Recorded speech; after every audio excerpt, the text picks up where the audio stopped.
Hello, എല്ലാവർക്കും നമസ്കാരം. നമുക്കിന്ന് ഒരു ബീഫിൻ്റെ ഈസി റെസിപ്പി നോക്കിയാലോ.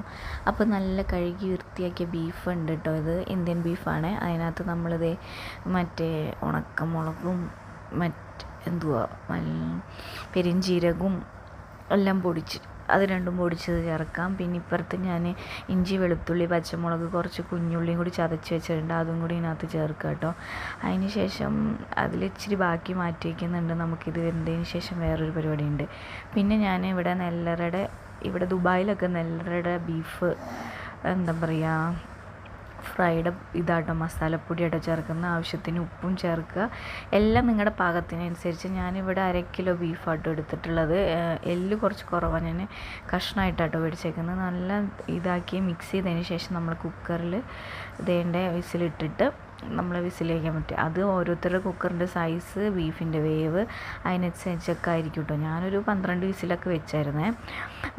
അതവിടെ കിടന്ന് വേഗത്തെ. ആ സമയം കൊണ്ട് നമുക്ക് എന്ത് ചെയ്യാം, വെല്ലുള്ളി 2 എടുത്ത് നന്നായിട്ട് സ്ലൈസ് ചെയ്തിട്ട് അതിനകത്ത് നമ്മൾ ഈ ബാക്കി വെച്ചിരുന്ന ഇഞ്ചിയും വെളുത്തുള്ളിയും പച്ചമുളകൊക്കെ ചതച്ചതില്ല, അത് നമ്മൾ ഇതിനകത്ത് ചേർത്ത് കൊടുക്കുന്നുണ്ട്. എന്നിട്ട് നന്നായിട്ടൊന്ന് വഴറ്റതിന് ശേഷം നമ്മൾ അതിലേക്ക് പൊടികൾ ചേർക്കുകയാണ്. കുറച്ച് മഞ്ഞൾപ്പൊടി, കുറച്ച് മുളക് പൊടി ആൻഡ് മല്ലിപ്പൊടി, എല്ലാം ആവശ്യത്തിനനുസരിച്ചിട്ടോ. ഞാനിത് 1/2 കിലോ ബീഫിനാട്ടോ. അപ്പോൾ എല്ലാം എന്താ പറയുക, എരിവിനനുസരിച്ചൊക്കെ നിങ്ങൾക്ക് കൂട്ടും കുറയ്ക്കും ഒക്കെ ചെയ്യാവേ. അപ്പോൾ മല്ലിപ്പൊടി ഞാൻ 1/2 കിലോന് ഒരു 1.5 സ്പൂണൊക്കെ ചേർത്തേ. മുളക് പൊടി എരിവിനനുസരിച്ച് നിങ്ങൾക്ക് ചേർക്കാവുന്നതാണ് കേട്ടോ.